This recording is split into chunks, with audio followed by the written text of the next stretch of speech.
Autour de la table, Anne-Sophie Alsif. Salut Anne-Sophie, chef économiste BDO. Denis Ferrand, donc, et son PowerPoint. Bonjour Denis. Bonjour Stéphane. DG de Rexecode. Clément Aura. Salut Clément. Salut Stéphane. Prof d'économie à la Sorbonne, à Sciences Po. Tu les fais toi-même les PowerPoint, Oui, Denis? tout à fait. C'est ça. Comme Philippe Wechter. Ouais. Non, il n'y a que comme ça que tu arrives vraiment à saisir ce qui est en train de se passer. En fait, si tu n'as pas le nez sur les données, tu évites un peu entre ciel et terre. Nous aussi, on les fait. Hein. Mais oui, mais alors je les vois pas, il faut me les envoyer, Anne-Sophie, avec plaisir. Pas de problème. Ah ouais, non, mais moi je mange du PowerPoint, je suis tout à fait d'accord avec Denis, c'est la preuve par l'image. On travaille sur de la matière, et en fait, si tu la saisis toi-même, cette matière, je pense que c'est très important. Et en fait, sur la conjoncture, avec ce qui se passe sur tous les marchés, notamment sur ce qui se passe sur l'énergie en ce moment, c'est quand même simplement hallucinant. Donc tu dois être tous les jours dessus à scruter ce qui est en train de se jouer. Après, tu connais la fameuse phrase de James Mattis, qui a été ministre de la Défense de Donald Trump, au tout début de Donald Trump, là, celui qui avait été surnommé Mad Dog, et qui était commandant en Afghanistan, et qui avait dit le PowerPoint est le pire ennemi de l'armée des États-Unis. Parce que disait-il, tu rentres pas l'Afghanistan dans un PowerPoint. Ouais. Impossible. Voilà. La complexité de l'Afghanistan ne rentre pas dans un PowerPoint. Or, les gars veulent que ça rentre dans un PowerPoint. Et donc, en fait, tu ne résous pas.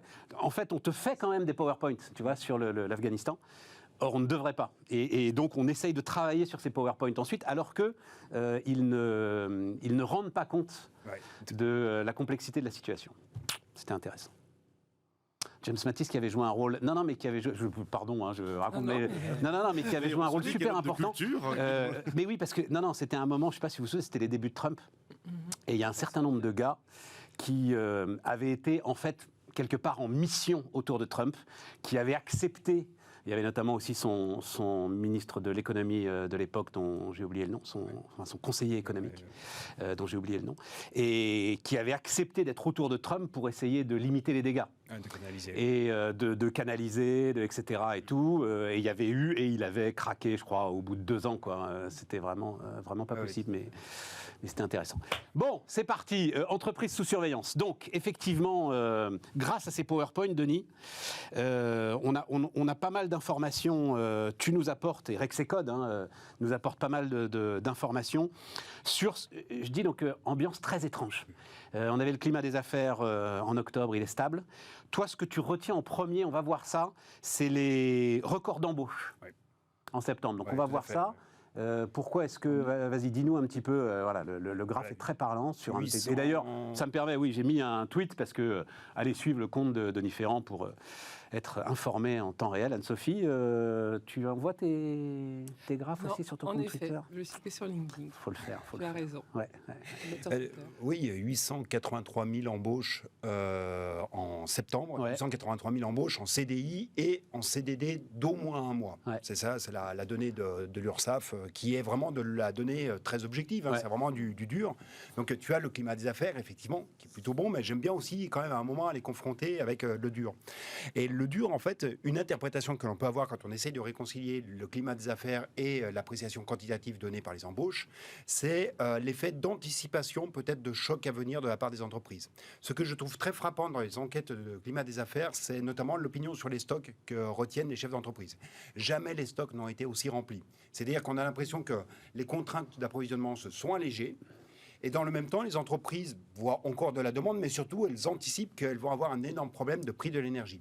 Et donc, elles se sont dit, tout ce que je peux produire d'ores et déjà, et je peux le faire maintenant que les contraintes sont un peu moins fortes, les contraintes d'approvisionnement, ça fait déjà plusieurs mois quand même qu'elles se sont un peu allégées, tout ce que je peux produire, je le fais tout de suite. Et pour produire, certes, il me faut de la matière, mais il me faut aussi des personnes qui sont sous-jacents. D'ailleurs, dans les embauches, ce sont plus des embauches de CDD de plus... C'est ce que j'allais te demander. Qui ont plutôt augmenté plutôt que les CDI. Alors que la part des CDI était en augmentation jusqu'à présent. Oui, tout à fait. Donc là, tu as un petit recul qui est intervenu. Ce qui valide d'ailleurs ton explication.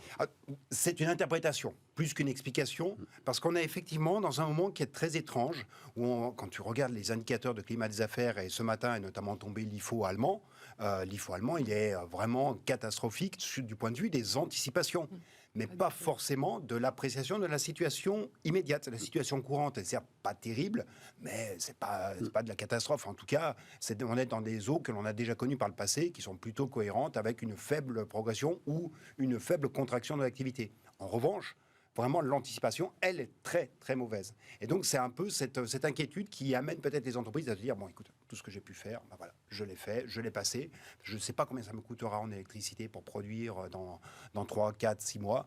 Et, je commence à savoir, parce qu'ils sont obligés de signer quand même tout cela. Enfin, il y a beaucoup de renouvellements qui se font à 300, 350, 400 euros le mégawattheure. Ah oui, parce que donc à peu près 5-6 fois ce qu'était le contrat d'avant. Voilà, quoi. Actuellement, c'est très intéressant de regarder le comportement du prix spot et du prix à 3 mois sur l'électricité. Tu as 300 euros le mégawatt d'écart entre les deux.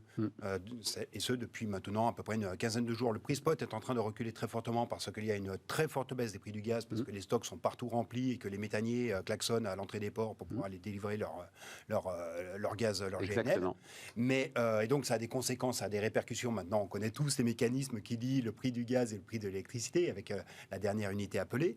Donc le prix de l'électricité en spot est en train de reculer très fortement, mais le prix à 3 mois, lui, ne bouge pas. Il reste à des niveaux qui sont très élevés. Or, les contrats vont être calés sur des prix à terme.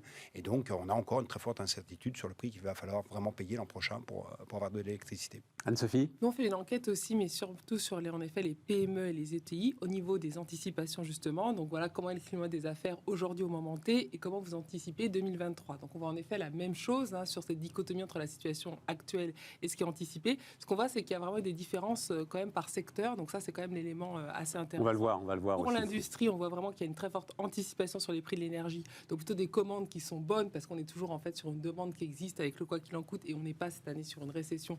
Donc, la demande est là. Donc, on voit là, il y a vraiment des stocks et l'idée de se dire, voilà, en effet, on produit tout ce qu'on a produit et on stocke. Et par contre, dans tout ce qui est vraiment activité de service, là, vraiment, la grande difficulté reste l'embauche, reste le capital humain qui est toujours très difficile à avoir. Les coûts qui augmentent, c'est vraiment au niveau des salaires. C'est vraiment ça leur sujet.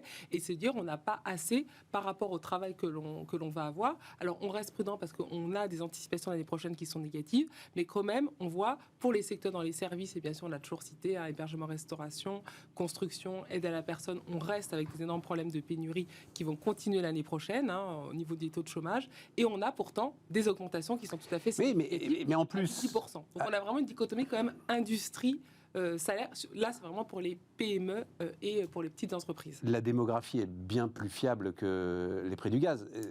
Les difficultés de recrutement, les difficultés d'embauche, elles sont structurelles. Oui.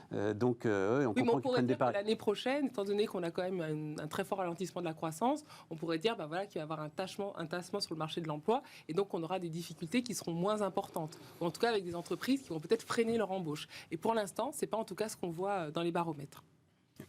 Vas-y.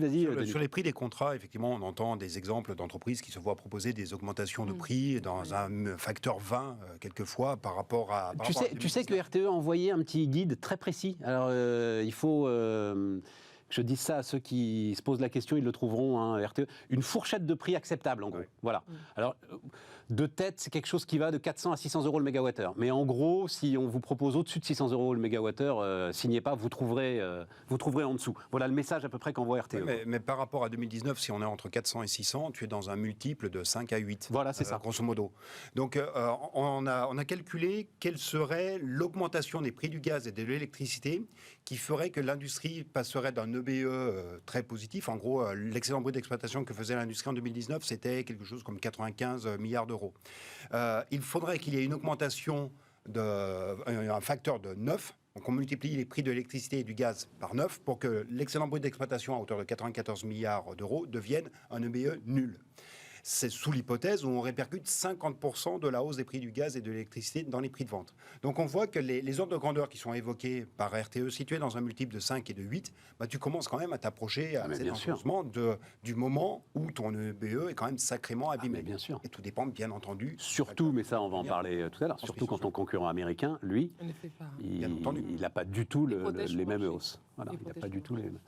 Clément ? Oui, moi, ce qui m'a frappé effectivement dans le graphique de Denis, c'est qu'on a beaucoup parlé ici effectivement des difficultés d'embauche, et qu'à l'évidence, malgré les difficultés d'embauche, il y a quand même des chiffres très élevés sur ces embauches. Ça, c'est la première chose.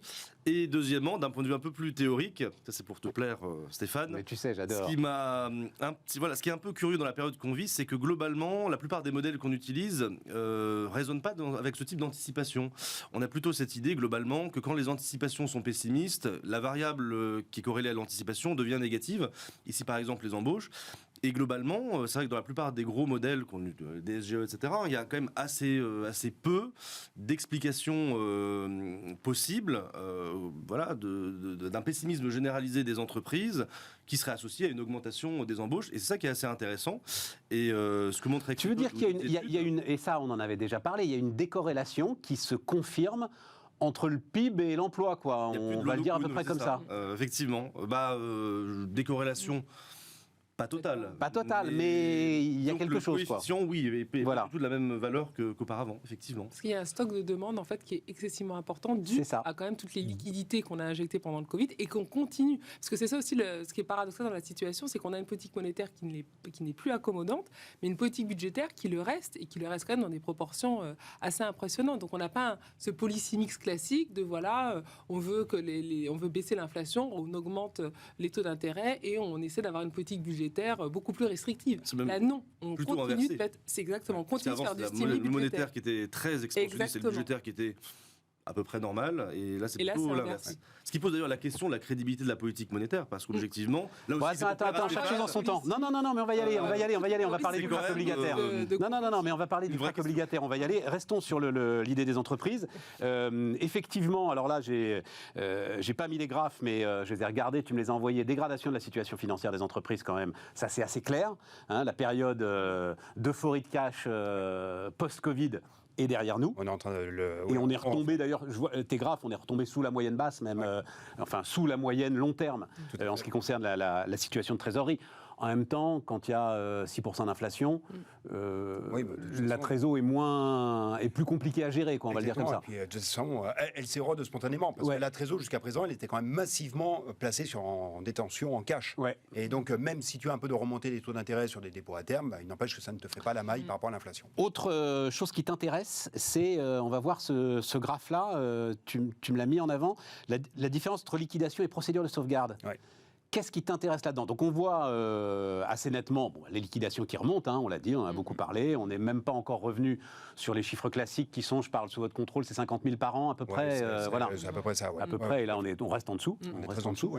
Mais qu'est-ce qui t'intéresse là dans l'idée des procédures de sauvegarde aussi qui remontent? En fait, les procédures de sauvegarde, quand tu regardes, tu as trois manières. En fait, c'est soit tu es en procédure de sauvegarde qui est la procédure d'anticipation de difficultés des entreprises, et en fait tu vas mettre les entreprises dans un processus où tu peux commencer à restructurer des échéances de paiement. Ou alors tu as des procédures de redressement. Là, c'est que tu es passé dans un stade consécutif. La sauvegarde est en anticipation. Le redressement, c'est que tu as constaté un défaut de paiement et donc tu vas essayer de redresser l'entreprise. Et ensuite, il y a la procédure de liquidation. Donc la liquidation, c'est vraiment ce qui vient à terme. Ce qui est intéressant, c'est de voir que le nombre de procédures de sauvegarde est désormais repassé au-dessus du niveau de 2019. Ce n'est pas le cas pour les liquidations, mais qui viennent en fin de course, si tu veux. Les sauvegardes anticipent un petit peu les étapes que tu peux avoir sur le comportement, sur la régularisation de la vie et de la mort d'une entreprise. Ce qui est intéressant, c'est de voir que plus tu prends tôt les difficultés des entreprises, notamment à travers des procédures de sauvegarde, et que tu mets en place des rééchelonnements de dettes, que tu te mets dans un processus de restructuration, plus tu évites la disparition des entreprises. Donc le fait que les procédures de sauvegarde augmentent, c'est cohérent avec la fragilisation de la situation de trésorerie des entreprises. C'est tout à fait normal que l'on voit ceci. Le fait que ça soit pour l'instant que de la sauvegarde, c'est quand même plutôt une bonne nouvelle. Espérons, il faudra voir maintenant le taux de transition de la sauvegarde vers de la liquidation. Ce qui est cohérent avec ce que nous disait, puisqu'on a deux juges au tribunal de commerce qui viennent nous voir régulièrement, Nicolas Mérindol qui est à Marseille et Patrick Sayer qui est à Paris, et les deux nous confirmaient qu'il y avait, alors je ne sais plus quel est le terme exact, peut-être que toi tu le connais Denis, des consultations. Les chefs d'entreprise, en fait, sont beaucoup moins réticents à pousser la porte du tribunal de commerce simplement pour ouvrir leur dossier devant des juges, en fait. Justement, c'est pas des juges, c'est devant des conseillers, on va le dire comme ça. Voilà, devant des conseillers, chefs d'entreprise pour la plupart, pour avant d'en arriver à la procédure justement collective, essayer de discuter, de voir ce qui pourrait être fait, en fait, notamment avec les créanciers. Tu vois, ça participe à tout un ensemble de petites musiques qui s'est mise en place quand même, qui est un peu des mouvements à bas bruit, qui est le fait que tu as le droit à la seconde chance, que ce soit beaucoup moins victimisant pour un chef d'entreprise désormais d'échouer dans un projet entrepreneurial que cela n'était le cas il y a quelques années. Je pense que c'est aussi un peu l'ombre portée de cette petite musique qui a changé dans le paysage. Pas faux. Ça, c'est plutôt positif. Ah, mais formidablement positif. Mais d'ailleurs, vas-y Clément. Pour ce que disait Denis, moi ça me rappelle là, la conversation d'il y a 2 minutes. Il y a quand même eu une annonce de la ministre Pannier-Runacher sur la possibilité pour l'État de venir en aide aux entreprises, à certaines entreprises dans le financement du coût de l'énergie. Il n'est pas dit que ce soit pas sans conséquence sur la variation du nombre de liquidations, ou en tout cas peut-être l'atténuation de certaines difficultés des entreprises, puisque là, on sait que c'était quand même ciblé sur les petites entreprises. Ouais. Alors, ciblé sur... Oui, donc là-dessus, 7 milliards d'euros, juste pour être précis, en plus, on a discuté hier avec la vice-présidente de la CPME en charge de l'ensemble de ces questions. Donc, le dispositif est loin d'être, pour l'instant, gravé dans le marbre. Ouais. L'idée, donc, on reste quand même sur une aide pour les entreprises dont la facture d'énergie ou d'électricité, je ne sais plus, mais enfin bon bref, dont la facture serait supérieure à 3% de leur chiffre d'affaires, quand même. Les TPE, elles ont le bouclier qui profite aux familles, aux ménages, etc. Donc elles ne sont pas dedans. Donc effectivement, c'est les PME. Et globalement, donc, seraient éligibles à l'aide les entreprises qui ont signé des contrats au-dessus de 325 € le mégawattheure. Mais dans le même temps, et ça va nous amener au crack obligataire et à la politique monétaire, le maire dit moi j'ai une enveloppe de 10 milliards, et c'est une enveloppe fermée. Pas de position ouverte dans le budget 2023, on ne peut pas se le permettre, ce sera 10 milliards, pas 1 milliard de plus. Donc on est quand même dans un flou total. En plus, quand tu vois l'évolution des prix du gaz, effectivement, cette histoire de au-dessus de 180 € le mégawattheure, on va subventionner, enfin, on ne peut plus vendre d'électricité au-dessus de 180 € le mégawattheure. Et sinon, on récupère, enfin, ce sont les États qui récupèrent le surplus. Hein. Mais oui, et puis surtout, si tu ne peux plus vendre d'électricité au-dessus de 180 € le mégawattheure, je ne crois pas que tu vas la produire. Donc je ne vois pas où les États vont aller récupérer ces fameux dizaines ou centaines de milliards. Enfin, voilà. On est quand même dans une grande confusion. Il est quand même dans son rôle de dire ça, parce que c'est vrai que sinon, il y a l'idée de dire, on va refaire du quoi qu'il en coûte comme avant. Tout à fait. Donc on sait très bien quand même ce qui se passe aussi au niveau des partenaires européens. Il faut que les entreprises s'adaptent un petit peu aussi. Il n'y a pas que l'État qui grâce. Voilà. Pendant 2 ans, on vous a quand même donné beaucoup en termes de quoi qu'il en coûte. On a vu quand même dans les taux de marge qui avaient aussi beaucoup augmenté en 2021. Donc aussi, l'effort est partagé. Donc moi, je trouve qu'il est plutôt dans son rôle d'avoir ce genre de discours. Si tu disais, non, mais à un moment, les vannes sont ouvertes, tu seras le premier à dire quand même on continue à quoi qu'il en coûte, beaucoup trop coûteux. Ah mais je te le confirme, Anne-Sophie. Et ça, il va le confirmer. Ça. Ah oui. Ah, non, mais à un moment, il faut que ça... Ah non, mais enfin, je crois qu'on est tous d'accord, à un moment, il faut que ça s'arrête. J'ai presque envie de te dire, j'inverserai le quoi qu'il en coûte. À un moment, il faut que ça s'arrête quoi qu'il en coûte. Tu nous as pas encore parlé d'état nounou. Non, j'utilise assez peu, moi, ce terme. Mais non, mais ça nous ramène à la discussion mais qu'on avait peut-être eu ensemble et que j'ai eu en recevant ici le directeur général de l'URSSAF. À un moment, l'URSSAF va recouvrer ses créances. Ça y est, c'est fini. Il faut y aller. L'ensemble des avis sont partis. Les entreprises savent à quoi s'en tenir. Et alors, il va y avoir des étalements, il va y avoir tout ce qu'on veut, mais ça y est, c'est parti, quoi. Ouais, voilà. Début 2023. Oui, et puis ça a déjà commencé. Si vous ne tenez pas, vous ne tenez pas. Il faut, et la phrase du directeur général de l'URSSAF était là-dessus assez claire, rétablir une situation de saine concurrence. Oui. Et puis de saine concurrence. De saine concurrence. Et éviter quand même la zombification d'une partie des entreprises. Exactement. Qui était quand même le cas survivre quoi qu'il en coûte. Oui, bien sûr. On a un stock d'entreprises qui n'est pas parti avec le quoi qu'il en coûte. Donc c'est vrai que là aussi, il faudra faire attention aux chiffres l'année prochaine si on a des fortes hausses. Il y a aussi un stock d'entreprises qui aurait dû disparaître dans la normalité, qui n'a pas été le cas. 40 000, on dit, c'est un chiffre que tu confirmes, Denis. Moi, c'est le chiffre que j'ai vu du cabinet Asterès, tu sais. J'ai pas d'idée précise sur le chiffre. La Banque de France est assez optimiste. Je dis, il n'a pas tant que ça. Je sais que voilà, il y avait une intervention de Villeroy de Gallo qui disait bon, il n'y avait pas vraiment eu de zombification. On ne va pas s'attendre. Moi, j'ai vu passer ce chiffre de 30-40 000 entreprises en trop. Non, c'était plutôt au niveau de 30 000. Après, ça dépend qu'est-ce que tu mets, parce que c'est vrai que c'est toujours difficile de dire.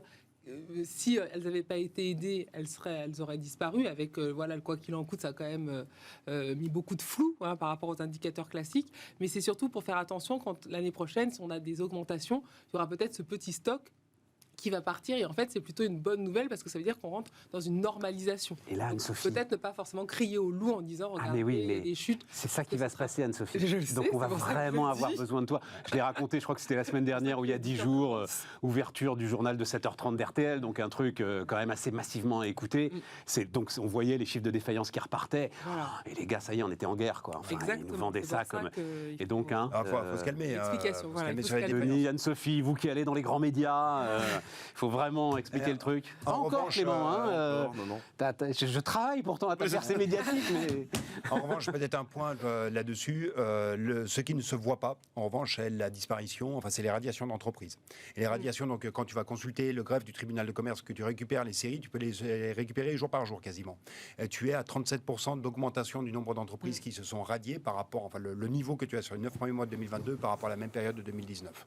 Et là, les radiations, en fait, ce sont les entreprises qui simplement n'ont pas de problème de bilan, mais c'est des entreprises qui arrêtent tout simplement leur activité. Ou qui changent de statut Non, pas forcément. Non, ce sont des entreprises qui... si tu fais des arbitrages fiscaux et que tu dois changer de statut pour passer de l'un à l'autre, etc., ouais, tu mais peux avoir... Non, il n'y en a pas tant que ça. Il n'y a pas de raison que cela soit aussi important en l'espace d'aussi peu de temps. En fait, tu n'as pas beaucoup de défaillances, parce que la défaillance, c'est ce qui t'amène à un contentieux. Oui. Et en fait, on a tout fait pour évacuer le contentieux au travers... D'accord. Donc ces gars qui n'ont pas de dette, pas de créances particulières... qui ne se rémunèrent pas forcément avec leur activité. Mais qui laissent tomber. Et qui arrêtent tout simplement. Plus 37%, je trouve que cet aspect-là, il ne se voit pas beaucoup, et pour autant, c'est quelque chose, c'est un phénomène assez profond. Est-ce qu'il n'est pas lié à la très forte hausse depuis 3, 4, 5 ans du nombre de créations d'entreprises, tu vois. Et donc, bon, bah voilà, c'est des gars qui ont essayé, on parle bien, qui, pour une raison ou pour une autre... Oui, on parle bien d'entreprise. C'est pas des auto-entrepreneurs dont on parle, c'est pas de la micro-entreprise, c'est vraiment de l'entreprise dans la déclaration la plus classique. D'accord. Donc ça aussi, c'est quand même un mouvement de bas bruit qu'il faut... De quoi est-ce que... Ah oui, et sur ce... Non, ajouter, c'est Erwan Tison qui vient nous voir régulièrement à l'Institut Sapiens, par rapport à ce qu'on disait sur les difficultés de recrutement, qui a calculé, je crois que son chiffre, c'est 240 000, le nombre de salariés, en fait, notamment, alors il ciblait les secteurs des transports, hôtellerie, restauration, et il y en avait un troisième, où c'est une forme de rétention de main-d'œuvre. Exactement. C'est-à-dire que le problème de ces 30-40 000 entreprises zombies, c'est qu'elles tiennent aussi les salariés qui seraient sans doute beaucoup plus productifs et beaucoup plus efficaces et peut-être même beaucoup plus heureux dans des entreprises plus saines et plus dynamiques. Ça participe probablement aussi au faible gain de productivité, à la disparition des gains de productivité que tu évoquais tout à l'heure. C'est-à-dire qu'il y a un moment, tu as une décorrélation entre le PIB et l'emploi. C'est aussi parce que tu as maintenu de l'emploi là où habituellement le travail de crise te fait disparaître certaines entreprises et certains effectifs. Bon, avant de redémarrer sur le krach obligataire, la politique monétaire, etc., et tout, chose qui nous passionne, ce sujet, parce que je sais, Denis, que tu es très branché avec les industriels, etc. Je racontais hier que j'ai eu une discussion avec Estelle Brachlianoff, la patronne de Veolia, qui dit pour elle, sa priorité, enfin sa principale inquiétude aujourd'hui, c'est les pertes de parts de marché vis-à-vis des États-Unis. C'est quelque chose que tu clairement, que tu vois. Façon, un chiffre, en gros, plus x14 pour le prix du gaz sur le marché en Europe, x3 aux États-Unis. En fait, par rapport en 2019, le prix du gaz... Oui, mais est-ce que tu constates ça, ok, mais est-ce que tu constates, parce que tu es aujourd'hui client d'une entreprise industrielle en France, aller passer le même contrat aux États-Unis, c'est pas comme aller passer le même contrat en Allemagne ou en Pologne, quoi. Tu te rends quand même dans des difficultés légales et logistiques qui sont pas à prendre à la légère. Donc je me demandais si cette crainte était une réalité. Voilà. C'est une crainte. C'est encore un état de crainte pour l'instant. Mais tu as quand même des messages qui sont envoyés. Je crois que c'était Volkswagen notamment qui disait des messages. Mais attendez, moi pendant 2 ans, et c'est là aussi le message des politiques disant mais attendez, le problème de l'énergie, c'est pas tellement cet hiver qui est important, c'est l'hiver qui vient. Donc ça veut dire que tu envoies un message à tes industriels en disant bah, attendez les gars, on n'est pas certain de pouvoir vous sécuriser vos approvisionnements. Ou si on vous les sécurise, ça va être à des conditions de coût extrêmement élevées. Donc tu envoies un message qui est quand même pas très positif sur tes industriels qui, pendant 2 ans, ne comprennent que ça va être très compliqué pour eux. Ça, là-dessus, il y a une vraie tendance. Bon, moi, que j'étudie beaucoup de fonds sur le protectionnisme qu'on voit, et donc j'ai vraiment analysé en détail les plans de relance européens et américains, avec en plus le dernier plan qui vient d'être voté de 430 milliards cet été aux États-Unis. Le plan Biden, de écologique. Milliards, écologique, exactement. Et où il y a 2 choses. C'est vrai que sur l'Europe, on a fait beaucoup de relance et on avait l'idée, avec la relance, de faire du vert et du faire du numérique. C'était vraiment dans les objectifs par rapport à l'argent donné par l'Union européenne, même si après il n'y a pas de contrôle et pas de coordination parce qu'il n'y a pas de politique budgétaire commune. Aux États-Unis, on le voit, toutes les aides sont vraiment dans la transformation du processus productif.